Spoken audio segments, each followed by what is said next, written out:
প্রিয় দর্শক মন্ডলী, দেখুন প্রাকৃতির মাঝে আজকে দেখাবো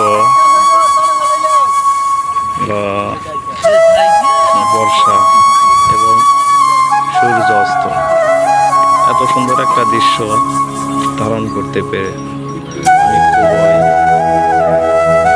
সার্থক।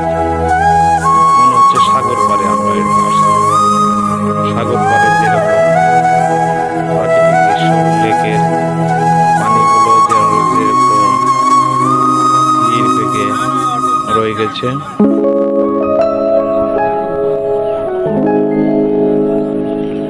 দেখুন, যতদূর দেখা যায় ততদূরই শুধু পানি আর পানি।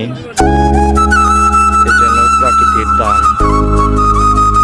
সূর্য অস্ত যাচ্ছে, আস্তে আস্তে সূর্য অস্ত যাচ্ছে।